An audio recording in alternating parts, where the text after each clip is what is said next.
میں ایک بند عاصی ہوں، خطا کار ہوں مولا۔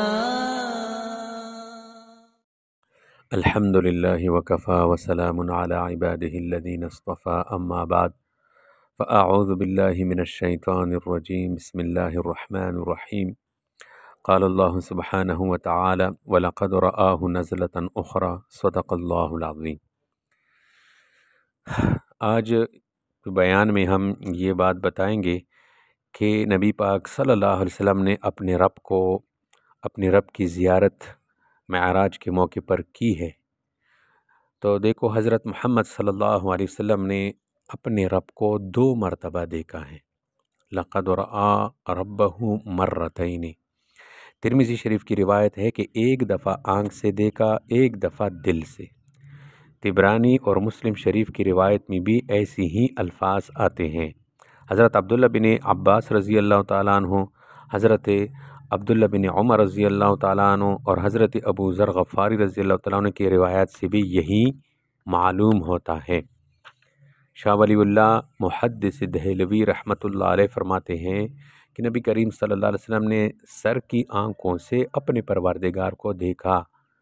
امام احمد بن حنبل رحمۃ اللہ علیہ بھی اسی روایت کے قائل ہے۔ حضرت ابو ذر غفاری رضی اللہ تعالیٰ عنہ کی روایت میں ہے کہ نبی کریم صلی اللہ علیہ وسلم نے فرمایا رأیت نوراً، یہ المنہاج شرح مسلم، میں نے نوری الہی کو دیکھا۔ دوسری روایت میں ہے فسجدت لہ، میں نے سجدہ کیا۔ عبداللہ بن عباس رضی اللہ تعالیٰ عنہ کہتے ہیں کہ 2 مرتبہ روایات کا مطلب یہ ہے کہ آپ نے اللہ تعالیٰ کو ایک دفعہ آنکھ سے دیکھا اور دوسری مرتبہ دل سے دیکھا۔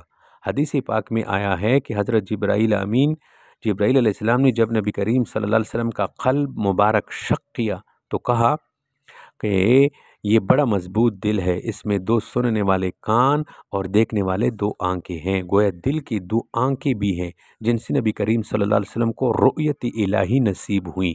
بہرحال رؤیت ایک دفعہ آنکھ سے ہوئی، دوسری مرتبہ قلب سے ہوئی۔ یہ دونوں باتیں درست ہے اور دونوں کا منشا ایک ہے۔ چنانچہ اللہ کے محبوب صلی اللہ علیہ وسلم کو اس سے بھی اوپر بلندی عطا کی گئی۔ کتنی عطا کی گئی اس کی حقیقت کو کوئی نہیں جانتا۔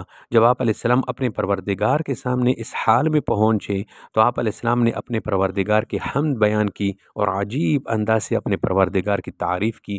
آپ علیہ السلام نے 3 الفاظ کہے۔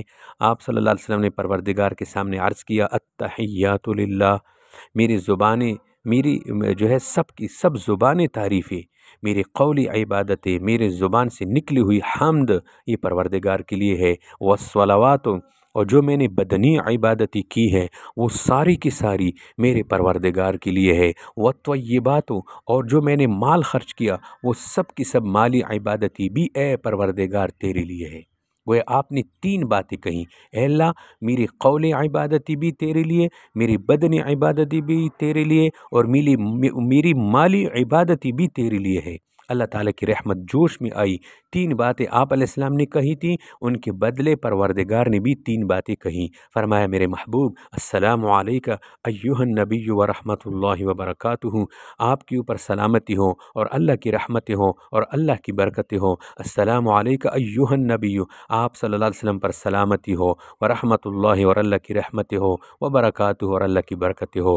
جب نبی کریم صلی اللہ علیہ وسلم نے دیکھا کہ اللہ کی رحمت متوجہ ہے، سلامتی کی بات ہو رہی ہے، برکت اور رحمت کی بات ہو رہی ہے، تو نبی کریم صلی اللہ علیہ وسلم کو امت یاد آئی۔ آپ علیہ السلام نے فوراً فرمایا السلام علینا، ہم پر بھی سلامتی ہو، وعلی عباد اللہ الصالحین، اور میری امت کی جو نیک لوگ ہیں اللہ تعالیٰ کی ان پر بھی سلامتی ہو۔ قربان جائے اس نبی رحمت صلی اللہ علیہ وسلم پر جس کو پروردگار کا قرب ملتا ہے، تو اس حال میں بھی گنہگار امت کو نہیں بھولے، اس رحمت اور برکت میں امت کو بھی شامل فرما لیا۔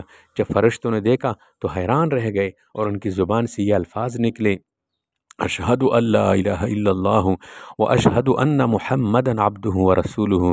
چنانچہ جتنی گفتگو ان قرب کے لمحات میں ہوئی تھی، رب کریم نے اس کو تحفہ بنا کر اپنے محبوب صلی اللہ علیہ وسلم کو عطا فرمائی۔ جب دوست سے ملاقات کے لیے آتا ہے تو بعد میں تحفہ لے کر واپس جایا کرتا ہے۔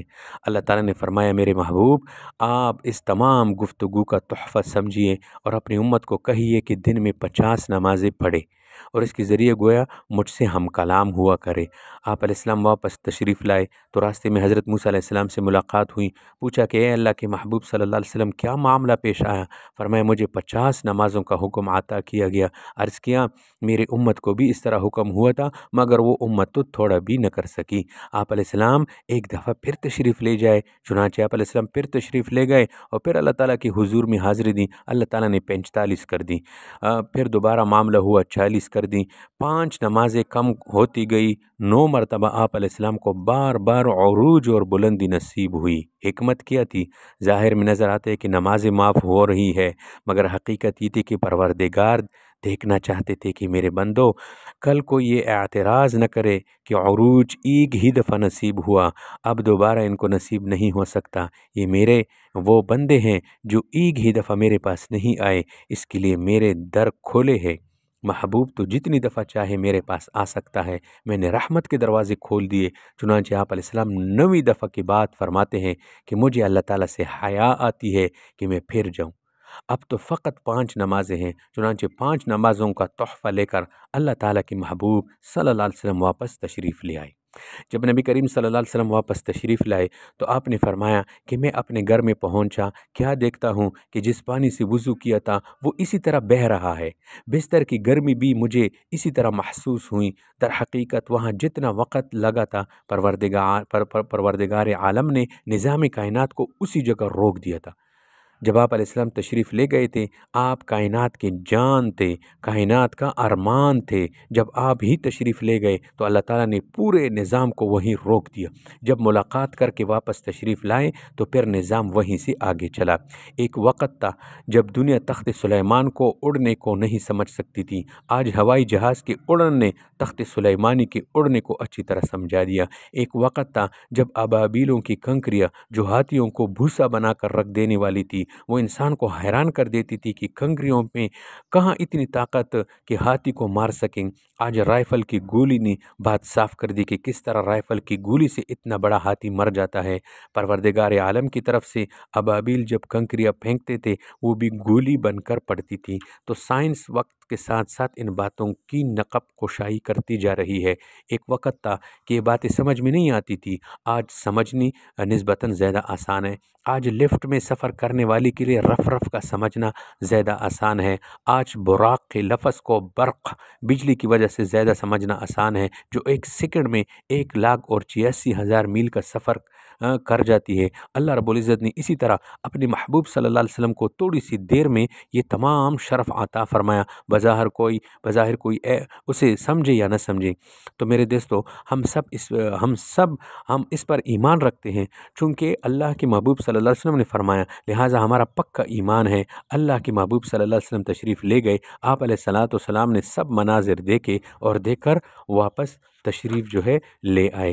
جب آپ علیہ السلام معراج سے واپس تشریف لائے تو اگلے دن آپ علیہ السلام نے قریش مکہ کو یہ سارا واقعہ سنایا۔ وہ بڑے حیران ہوئے، سوچنے لگے کہ اتنی تھوڑی سی دیر میں کوئی مسجد اقصیٰ تک کیسے پہنچ سکتا ہے اور واپس آ سکتا ہے، یہ کیسے ہو سکتا ہے؟ چنانچہ انہوں نے اس بات کو خلاف حقیقت سمجھا۔ نبی کریم صلی اللہ علیہ وسلم کھڑے ہوئے ہیں، قریش مکہ پاس ہیں، آپ علیہ السلام نے معراج کے متعلق ارشاد فرمایا تو قریش مکہ کہنے لگے، اچھا اگر آپ مسجد اقصیٰ سے ہو کر آئے ہیں تو بتائیے کہ اس کی چھت کی کڑیاں کیسی تھی؟ نبی کریم صلی اللہ علیہ وسلم فرماتے ہیں مجھے تو چھت کی کڑیوں کے متعلق پتہ ہی نہ تھا۔ میری طبیعت میں ایک عجیب سی کیفیت پیدا ہوئی کہ ان کفار نے ایسا سوال کیا ہے کہ مجھے اس وقت اس کا جواب معلوم ہی نہیں، مگر میرے پروردگار نے میری رہنمائی فرمائی اور درمیان کے سارے پردے ہٹا دیے۔ میں مسجد اقصیٰ کی چھت کو دیکھ رہا تھا، جو کچھ وہ کفار پوچھتے جاتے ہیں میں ان کو بتایا جاتا تھا۔ جب میں نے ساری باتیں ان کو بتا دی تو ان کے مقدر میں ہدایت تو پھر بھی نہیں تھی، کہنے لگے یہ بڑا جادوگر ہے، یہ اپنے جادو کے ذریعے یہ باتیں بتاتا ہے۔ پھر قریش مکہ حضرت ابوبکر صدیق رضی اللہ تعالیٰ عنہ سے جا کر ملے اور کہنے لگے ابو بکر تم بڑے عقل مند آدمی ہو، سمجھدار ہو، دانا ہو، ہمیں ایک بات تو بتاؤ، اگر کوئی آدمی یہ کہے کہ میں مکہ سے چلا اور رات ہی رات میں مسجد اقصیٰ تک پہنچا پھر واپس آ گیا تو کیا یہ ممکن ہے؟ آپ نے فرمایا ممکن تو نہیں۔